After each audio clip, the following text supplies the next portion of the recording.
और हरिद्वार में अखंड परम धाम में 71वां संन्यास जयंती महोत्सव आयोजित हुआ। मुख्यमंत्री पुष्कर सिंह धामी इस कार्यक्रम में शामिल हुए। स्वामी चिदानंद सरस्वती और बाबा रामदेव भी मौजूद रहे। अक्षय तृतीया पर चारधाम यात्रा की शुरुआत हुई है। सीएम ने कार्यक्रम में श्रद्धालुओं को संबोधित भी किया।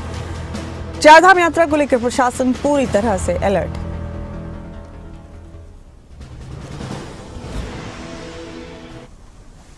आज हमारी सरकार भी लगातार उनसे प्रेरणा लेकर आदरणीय प्रधानमंत्री जी के नेतृत्व में उत्तराखंड देवभूमि को लगातार, चाहे हमारा केदार खंड हो, चाहे वो हमारा मानस खंड हो, लगातार उसके विकास के लिए समर्पित होकर काम कर रही है। हमारे बद्रीनाथ धाम में आज मास्टर प्लान पर तेजी से काम हो रहा है। आने वाले समय में आप देखेंगे कि आपको एक भव्य बद्री और दिव्य बद्री के दर्शन होंगे।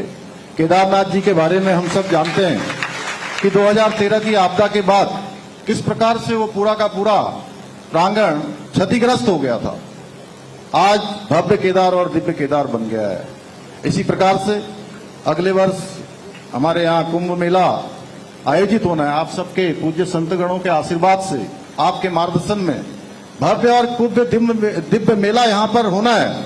उसके लिए लगातार यहाँ पर गंगा कॉरिडोर बनाए जाने पर गंगा के अनेक तटों का, घाटों का पुनर्विकास का काम तेजी से चल रहा है। यहाँ भी और ऋषिकेश में भी मां शारदा का तट, मां पूर्णागिरी का धाम, जो कि एक आप सब जानते हैं, उस धाम में मां शारदा के स्थान पर वहां पर शारदा कॉरिडोर बनाने की दिशा में भी तेजी से वहां पर काम किया जा रहा है, जहां लाखों लाखों श्रद्धालु प्रत्येक वर्ष आते हैं। इसी प्रकार से विकासनगर से आगे हरिपुर कालसी में यमुना तीर्थ बनाए जाने पर तेजी से काम चल रहा है।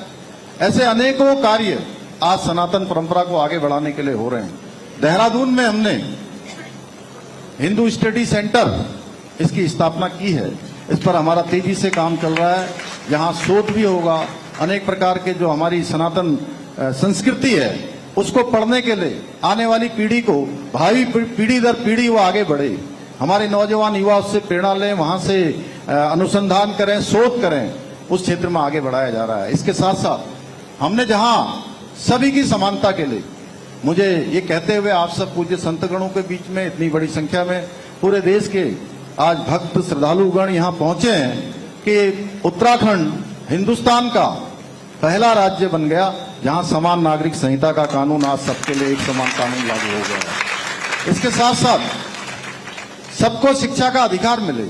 हमने राज्य में एक और ऐतिहासिक निर्णय लेते हुए मदरसा बोर्ड, जो यहां पर कई वर्षों से संचालित था, मदरसा बोर्ड को भंग करने का भी निर्णय लिया है। इस बार के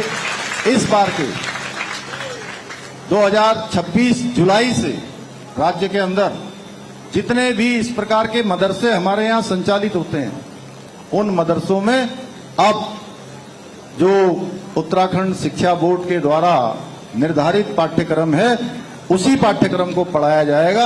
अन्यथा जिन मदरसों में नहीं पढ़ाया जाएगा वो मदरसों को बंद कर दिया जाएगा। भाइयों बहनों, बड़ी हमने देवभूमि का देवत्व बचा रहना चाहिए। देवभूमि का मूल स्वरूप खराब नहीं होना चाहिए, क्योंकि देवभूमि के बारे में केवल उत्तराखंड देवभूमि के लोग नहीं बल्कि पूरे भारतवर्ष और दुनिया के सनातनियों की एक सोच है, एक आस्था और श्रद्धा का स्थान है। देवभूमि है तो इसके देवत्व को कहीं से नुकसान नहीं होना चाहिए।